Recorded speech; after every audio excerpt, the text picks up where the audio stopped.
What's going on, everybody? Blazing here. Welcome back to another Raid Shadow Legends video, and it's time. Polara is getting a rebuff, or a buff, I should say, not rebuff. And we're gonna see, is she really gonna be worth it now, right? Are we gonna want to build her? And did I waste my books already putting them into her? So let's take a look at what she's gonna be doing on her main form and alternate form. We do have a couple more champions that are going to be getting a buff, and I think I'm most excited about the Searsha one. But you guys can let me know in the comments down below which one you feel is the best buff for the champions. All right, so let's start off with her base form. A1 attacks one enemy, places an extra hit on the target if under any buffs or debuffs. So as long as they've got any buffs or debuffs, she places a hit. I guess if they've got nothing on them, you're kind of shit out of luck, which I guess it's okay.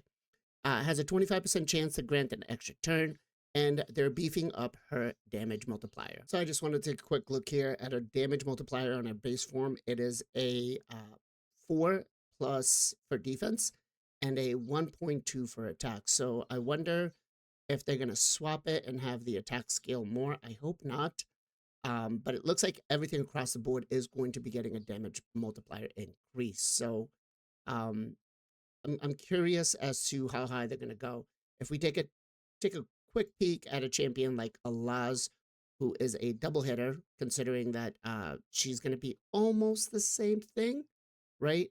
I think gosh, so many mythicals, so many mythicals. There's Alaz.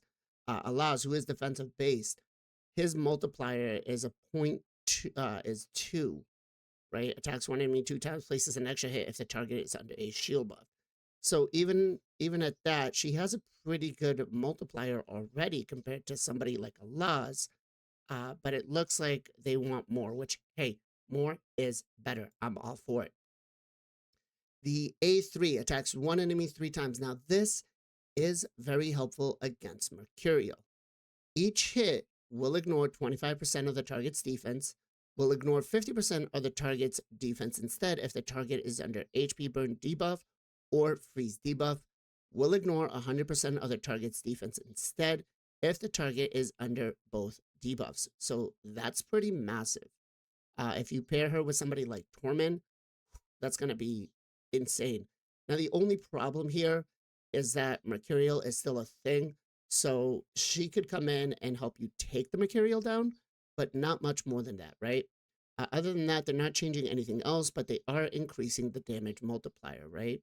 And as we said, I think this one was like a 1.8, if I'm not mistaken. Let me take a quick peek again.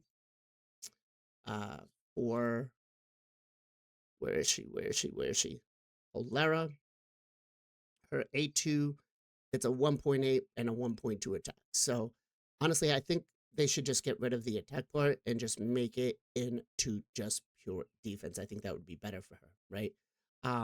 Now, let's go back in and see the A3 attacks all enemies before attacking, instantly activates any HP burn debuffs on all enemies, then places another HP burn debuff on all enemies for 1 turn. This debuff cannot be resisted. Okay, so we don't need any accuracy for her, which is absolutely phenomenal, right? I believe before we still did need the accuracy for her. Now that we don't need the accuracy, it's great. The second part of her skill kit didn't change. What they did do here is if the attack kills an enemy, grants an extra turn, and they're going to give her another damage multiplier. So her current multiplier right now is a 4. So if they take out the attack and then just give us I don't know, I'd say a solid 6, I think I'd be okay with that. I think I'd be okay with that. I think a solid 6 on the A3 would be pretty strong. Again, Mercurial is a issue for us here, so I'm hoping that, we can work around that. Let's take a look at her second part of the skill kit. Oh, wait.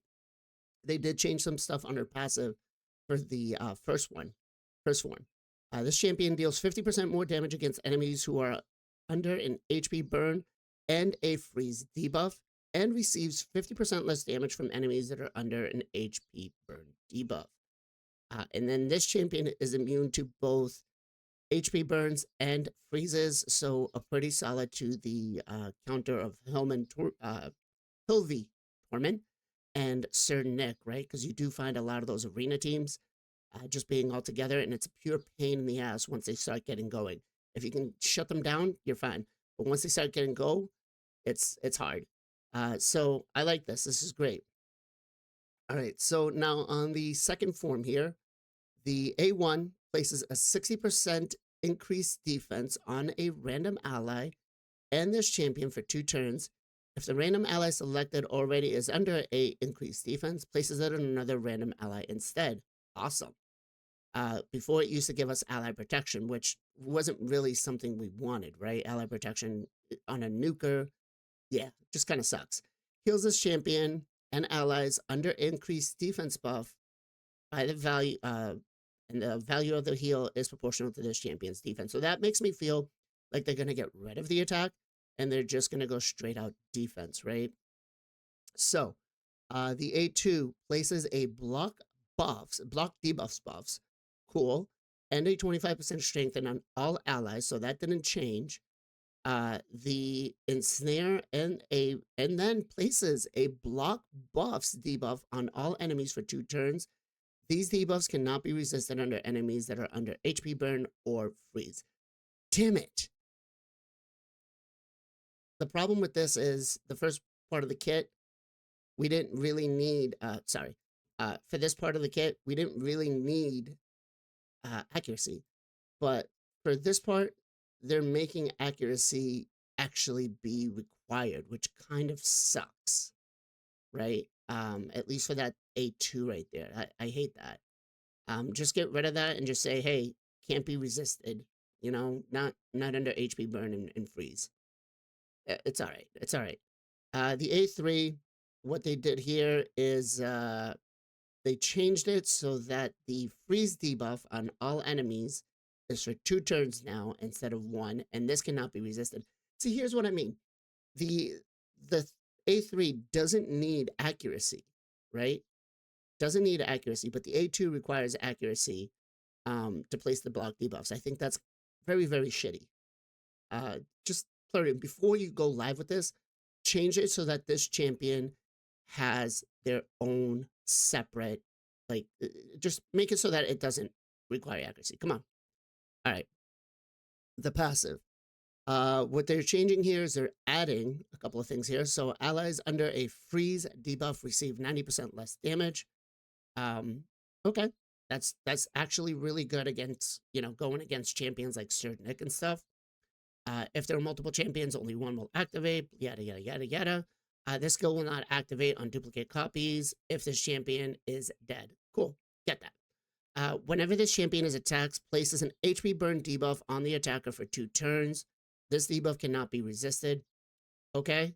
So now going back to the, I guess, the A2, whenever they're attacked, they can place the HP burn. It's a little weird because I guess you could still place it without having any HP burn, without having any accuracy. That it's just, yeah, probably should have started with the passive. So, okay, so the A2 now is a little bit better. Removes any freeze debuffs from each ally before the start of their turn. That's the active effect.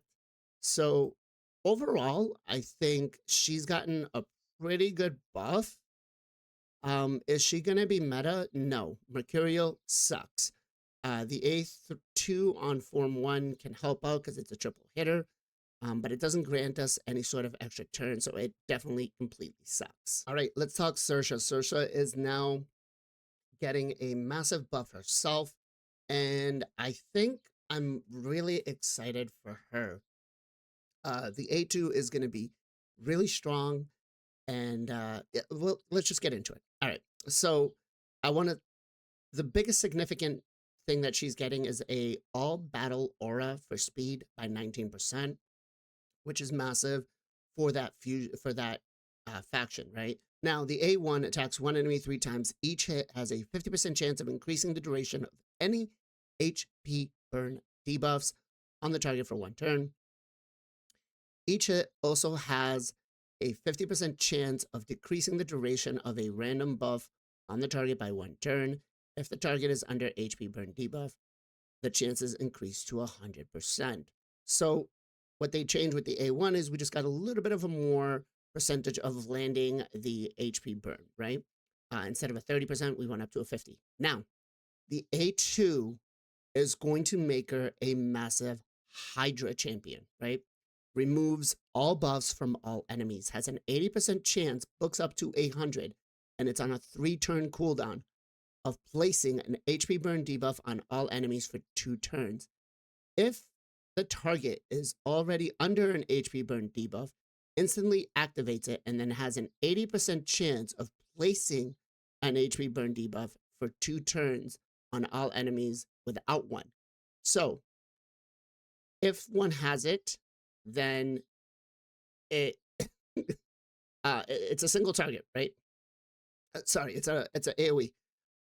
But if the one you target, which I guess, you know, if you do a manual run, is going to be a little pain in the butt, but you're going to basically get an HP burn out there on everybody for Hydras, which is absolutely phenomenal. And then removing all the buffs is huge, right? I feel, and here's what I want to say here.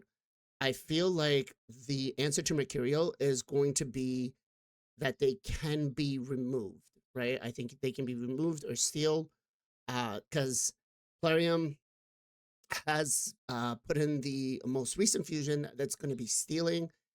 This champion removes, so I think that's the way they're planning to go, but we'll see. Places a block buffs debuff on all enemies for 2 turns. Any HP burns placed on bosses are protected. Yes! Let's go. Protected HP burns. Hydra, get ready to get wrecked, right? The A3 attacks all enemies, has a 75% chance of placing a decreased speed and a 60% decreased defense and a hex. So before it used to place HP burns, now you're going to place decreased defense and hex. Holy shit, this is an absolute beast of an ability for Hydra. Decreased speed, decreased defense, and hex on a 4-turn cooldown, absolutely massive. So I just quickly wanted to confirm that this is actually on a 5-turn cooldown, and what it looks like in the image provided from Plarium on the rebalance, it states that it's going to go down to a 4-turn cooldown, or it looks like it might be increased. Yeah, it looks like we're going down to a 4-turn cooldown. So it's probably going to go from 4 turns to 3 turns, right? So that's actually pretty massive, being able to have that on a 3-turn cooldown. Really, really good. And then the passive. Here's where I'm really excited about Hydra, because this is going to be so much more damage. All allies deal 10% more damage against enemies under HP burn debuffs. Whenever this champion is attacked and by an enemy under an HP burn debuff, heals this champion by 35% of the damage received, and heals all allies by 20% of the damage received. Also has a 50% chance to instantly activate any HP burn debuffs on the attacker. Now, Searsha, I'm loving this, right? We get heals every time the passive. I mean, I'm thinking Ice Golem here. She's going to be phenomenal. I'm thinking Hydra. She's going to be phenomenal. That passive is absolutely a just pure damage boost at this point in time. So I'm really, really psyched that I currently have her. Not that I've spent so much to get her, but I'm really psyched that I have her. Free-to-play players, I know you guys are going to have a little bit more of a concern, but Plarium did also state that they are going to be changing the points for the Plarium Pay rewards for you to be able to kind of acquire Searsha earlier on. So I do suspect that a lot more players are going to be getting their hands on her. All right, the next one up is Dune Lord Greggor. He is a Unity champion, and he's not really that great. So he's getting a buff. Is he going to be better for Siege and stuff? You guys can let me know in the comments down below. I don't currently have him, but I know that he was in one of the event dungeons. He was definitely a pain in the butt. That said, the A1 attacks one enemy, has a 100% chance of placing a provoke debuff for 1 turn. Used to be 50%. If the provoke debuff was successfully placed, The ally with the highest crit damage will join in on the attack. This is actually kind of nice. I feel though that, in a current Mercurial meta, if we're trying to make him work, I would say, you know, I think he should just have the highest ally attack regardless, right? Um, Kind of like, I don't know, maybe a random barbarian could attack, right? Just to be able to bring down like a Mercurial stack. Just think that's probably better. But anyways, the A2 attacks all enemies, removes all buffs from all enemies. This is why I'm saying Mercurial is going to be a removable buff, and increases the duration of all allies uh, buffs by 1 turn. So we're removing everything and we're increasing the duration. Pretty solid.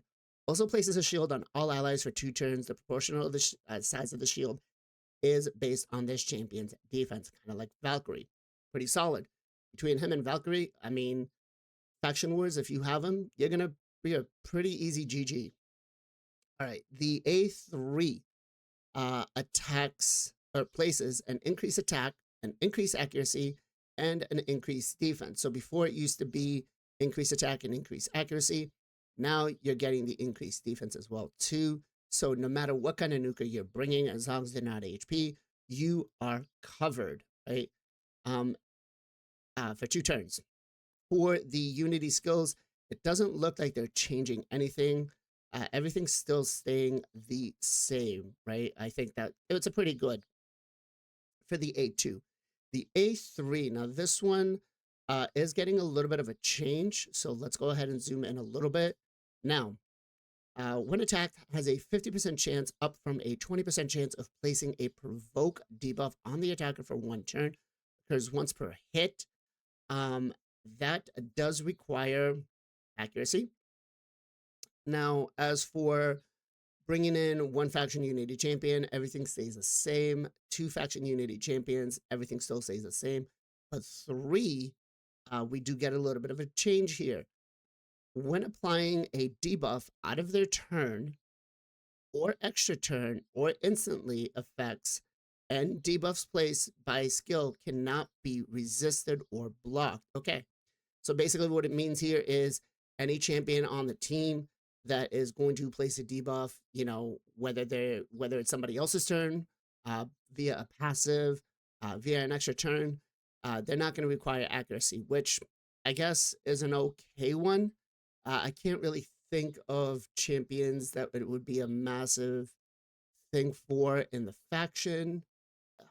I really don't see. I mean, maybe Kentra can do something with it. Other than that, I don't really see a lot of champions here that are gonna benefit from this on their passives or extra turn. I mean, Armand's doesn't count as an extra turn, so Valkyrie, maybe if you put her in like a provoke set, you probably make something work with that. So yeah, I don't really feel like this is gonna be a massive change, right? I'm trying to think here. Um, no, not with him. I mean, doesn't I think your Carl does give us, yeah, he gives us a freeze on the A1, so if he does it on a counterattack, it'll help out, but not not crazy, not crazy. Rorik has an stun. Yeah, no, I wouldn't really be too concerned about that part. I mean, it seems okay. I think Dune Lord Greggor did get the kind of shit end of the stick, if we're talking about that. But yeah, the aura is going to go from allies in defense, all battles, 30%. That's the only thing they're changing. Other than that, everything's staying the same. So I want to hear from you guys in the comments down below. Who do you think got the best buff? Is Polara's buff significant enough for you to, go through hard mode faction wars and do it? Or I think, could it use a little bit more? Yeah. Um, I think the Mercurial is kind of the thing that's killing us here. Um, but Plarium, I think, is giving us a hint on how they're going to deal with it. Let me know in the comments down below what you guys think. Who are you most excited for the balance or the rebalance I think Searsha is going to benefit the most.